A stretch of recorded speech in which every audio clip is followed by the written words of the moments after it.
नमस्कार स्टूडेंट्स। आज हम डिस्कस कर रहे हैं मशीन लर्निंग के अंदर सपोर्ट वेक्टर मशीन में एक इम्पोर्टेंट टॉपिक है major kernel functions. Major kernel functions support vector machine के अंदर कौन कौन से होते हैं, इन सारी चीज़ों के बारे में हम डिस्कस करेंगे। तो मैं आपको कर्नल फंक्शंस के बारे में बता देता हूँ कि वो क्या काम करता है।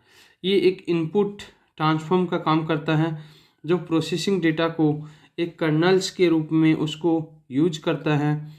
जो कुछ मैथमेटिकल फंक्शंस होते हैं उनको सपोर्ट वेक्टर मशीन के अंदर प्रोवाइड करता है और एक पर्टिकुलर मैनिपुलेट करता है उस डेटा को।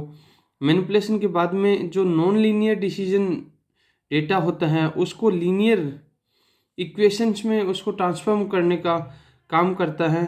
इसके high number of dimension space होता है जिसको हम बेसिकली एक प्रोडक्ट के रूप में हम मान के चलते हैं, जिससे हम उसके फीचर और डायमेंशन को हम जनरेट करते हैं। जो पर्टिकुलर इक्वेशन के थ्रू हम इन सारी चीज़ों के अंदर देखेंगे। तो सबसे पहले हम बात करें major kernel function in support vector machine के अंदर क्या होता है। Kernel function is a method use to take data as input and transform it into the required form of processing data. Kernel is used due to a set of mathematical functions used in support vector machines, providing the window to manipulate the data.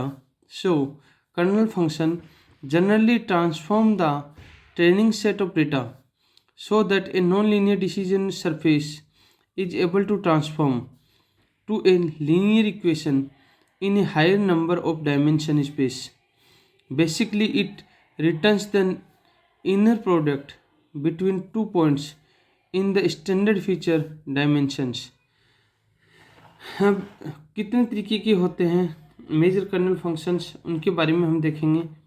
Major kernel functions, standard kernel functions की कुछ equations होती हैं कि x bar equal to 1, जहाँ if double sense to x bar less than equal to 1 होता है। एक इसके अंदर एक्स बार इक्वल टू 0 जब अदरवाइज में होता है। तो उसकी कुछ इक्वेशंस होती हैं, मेजर कर्नल फंक्शंस की इक्वेशंस होती हैं। For the implementing kernel function, first of all we have to install the scikit learn library using the command prompt terminal, जिसको हम नॉर्मली बोलते हैं पिप इंस्टॉल स्किट लर्न। दूसरा होता है गैसोलीन कर्नल। गैसोलीन कर्नल की जब मैं बात करता हूँ तो उसकी क्या होता है, it is use to perform transformation when there is no prior knowledge about the data, जिसके अंदर दो फंक्शंस होते हैं, एक एक्स फंक्शन होता है, एक वाई फंक्शन होता है। तो कर्नल फंक्शंस के एक्स एंड वाई की जो इक्वेशंस होती हैं उसको क्या कहते हैं, ई की power minus x minus y का होल स्क्वायर अपॉन 2a²। दूसरी चीज़ होती है Gaussian functions, Gaussian kernel radial basis functions, जिसको हम शॉर्ट में बोलते हैं आरबीएफ। ये क्या काम करता है, same as the above kernel functions adding the radial basis method to improve the transformation. ये दो रेडियल फंक्शंस को ऐड करता है जो क्या काम करता है, उसके रेडियल कर्नल फंक्शंस को वो इम्प्रूव करने का काम करता है। इसके अंदर के एक्स वाई इक्वल टू ई की पावर माइनस वाई रो एक्स माइनस वाई का होल स्क्वायर, जिसको हम कर्नल फंक्शंस x1 से प्लस के x2 से जो सिंप्लीफाइड करते हैं पर्टिकुलर किसी फॉर्मूला के साथ में, जिसकी x1 और x2 अगर ग्रेटर देन 0 है देन वो ग्रीन होगा, और अगर इक्वल टू 0 होता है तो वो रेड फंक्शंस को रिप्रेजेंट करता है इसके अंदर। दूसरी चीज़ मैं इसी चीज़ को आगे मैं बताता हूँ। तो इस चीज़ के अंदर जो ग्राफ जनरेट होता है वो गैसोलीन रेडियल फंक्शन के अंदर जब हम एक्स एक्सिस और वाई एक्सिस की जब हम ग्राफ की बात करते हैं तो नेगेटिव से पॉजिटिव की तरफ वो जाता है हमेशा। तो इस तरीके से ये स्लोप बनता है हमारा, इस तरीके से ये ग्राफ का स्लोप बनता है। नेक्स्ट हमारा होता है सिगमोड कर्नल। सिगमोड कर्नल के अंदर क्या होता है, sigmoid kernel. This function is equivalent to a two-layer perception module of the neural network, which is used as a activation function for artificial neurons. जिसको हम क्या बोलते हैं, कर्नल फंक्शन। एक्स और वाई दो फंक्शंस लेते हैं equal to 10th rho dot x की power t y plus rho, जिसको हम एक्स एक्सिस और वाई एक्सिस के रूप में जब हम इसको ग्राफ को रिप्रेजेंट करते हैं, ये वाई एक्सिस है और ये एक्स एक्सिस है, इसके रूप में जब हम ग्राफ को रिप्रेजेंट करते हैं, ये पॉइंट 0 है वैसे तो नेगेटिव से जब स्लोप स्टार्ट होता है तो इस तरीके से ये कर्व स्लोप क्रिएट होता है। अब इसी क्रम में अगर हम आगे देखेंगे तो polynomial kernel functions, polynomial kernel के अंदर क्या होता है, it represent the similarity of vector in the training set of data in a feature space और polynomials of the original variables used in the kernel. Kernel function x into y equal to 10 rho x की power t y plus r की power d into rho greater than equal to 0 में जब हम बात करते हैं तो इसको जब हम रिप्रेजेंट करते हैं फंक्शंस को, तो जो फंक्शन के हमारे पास में ग्राफ बन के आता है वो हमारे पास में x एक्सिस और y एक्सिस के अंदर जो ग्राफ बनता है वो हमेशा 0 पॉइंट से, तो वो नीचे से नेगेटिव स्लोप से स्टार्ट करता है और इस तरीके से वो पॉजिटिव में जाता है और फाइनली वापस वो पॉजिटिव डायरेक्शन की तरफ क्या करता है, मूव कर जाता है।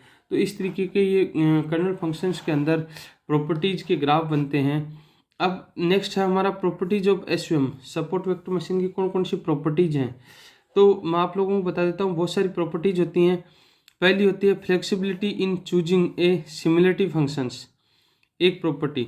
दूसरी होती है sparseness of solution when dealing with large data sets. Third होती है only support vector are used to specify that separating hyperplanes. Next होती है ability to handle large features space, ability to handle large feature space. Next हमारी property होती है complexity does not depends on the dimensionality of a feature space। इसके आगे होती है overfitting can be controlled by soft margin approach। एक होती है nice match property, a simple convex optimization problem which is guaranteed to coverage to a single global solutions। उसके next कौन सी होती है feature selection, feature selection SVM application, feature selection support vector machine applications भी होती हैं जो SVM has been used successfully in many real world problems, text and hypertext categorization, image classification,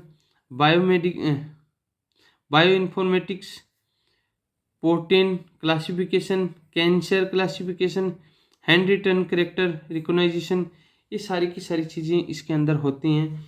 इसमें ही आगे एक चीज़ और देखूंगा मैं, support vector machine also operates with high dimension data and prevents the curse of dimensionality issues. There is the second element of this approach is that it defines the decision boundary using a subset of the training instance called the support vector machines।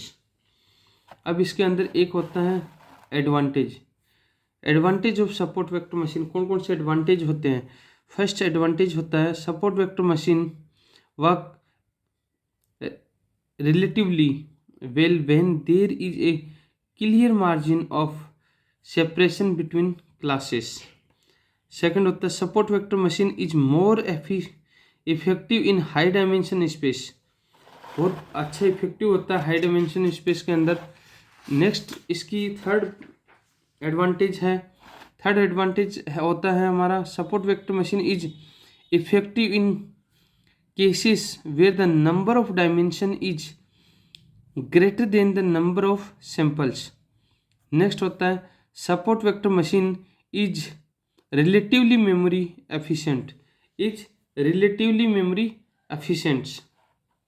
और disadvantage कौन कौन से होते हैं? Disadvantage होते हैं, first होता है support vector machine algorithm is not suitable for large data sets. Support vector machine के अंदर लार्ज डेटा सेट है वो शूट नहीं करता है।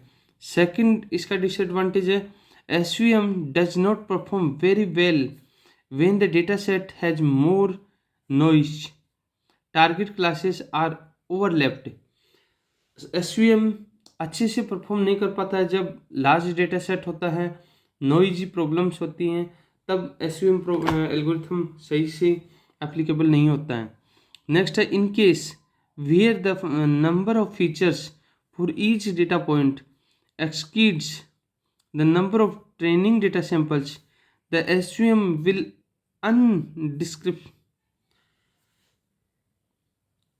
underperformance। नेक्स्ट है हमारा as the support vector classifier works by the putting data points above and below the clustering hyperplan, there is no probabilistic explanation for the classification problems। तो ये आप लोगों का सेकेंड यूनिट था जो कर्नल फंक्शंस के साथ में आपका क्लासिफिकेशंस कवर होता है। अब दोस्तों मैं आप लोगों के लिए थर्ड यूनिट लेके आऊँगा, लेकिन थर्ड यूनिट तभी लेके आऊँगा जब आप 2 यूनिट के 17 लेक्चर हैं इनको आप लाइक करेंगे, कमेंट करेंगे और ज़्यादा से ज़्यादा जब सब्सक्राइब करेंगे। दोस्तों जब आप सब्सक्राइब करते हो, लाइक करते हो, कमेंट करते हो, शेयर करते हो तो हमारे ट्यूटर्स का हौसला अफजाई होता है और हम और अच्छे बेहतरीन क्वालिटी के साथ में आप लोगों के साथ लेक्चर लेके आने की कोशिश करते हैं। सो नमस्कार।